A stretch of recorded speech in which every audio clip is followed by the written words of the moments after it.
Valsang police Thane हद्दीतील मद्रे येथील एका शेतात बनावट दारू तयार करणाऱ्या कारखान्यावर वळसंग पोलिसांनी छापा टाकला।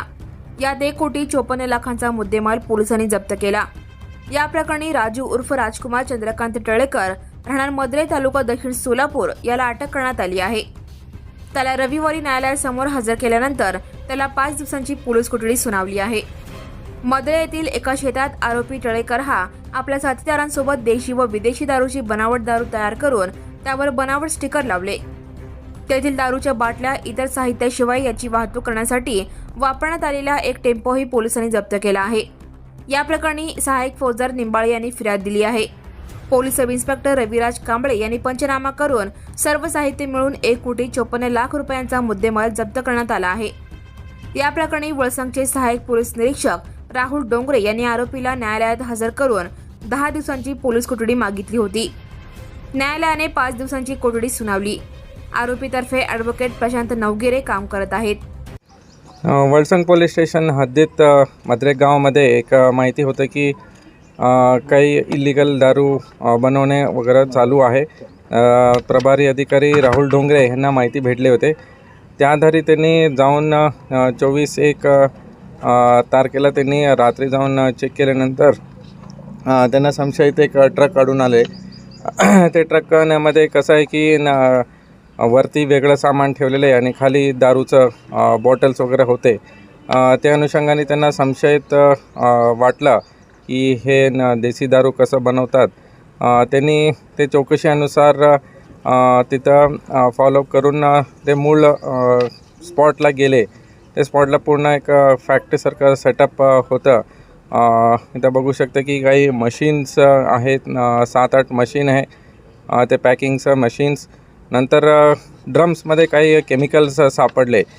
ते केमिकल्स काही कंपनीमध्ये बनवतात, मोनो इथिलीन ग्लायकॉल, नंतर स्वीटनर्स आहे, काही पॉलिमर्स यूज करतात। हे इथून जे केमिकलवरून हे दारू तयार करून ते पॅकिंग करत होते असं इन्फॉर्मेशन भेटल्यानंतर ते पूर्ण रेड केलेले आहे। तसेच 80 लाखाचं दारू जे बनवून ठेवले होते ते आम्ही सीज केलेले आहे। तसेच मशीन्स आणि काही ड्रम्स आणि केमिकल्स आणि 2 व्हेकल असं टोटल सीज केलेले 1,54,00,000 पूर्ण मुद्देमाल आहे।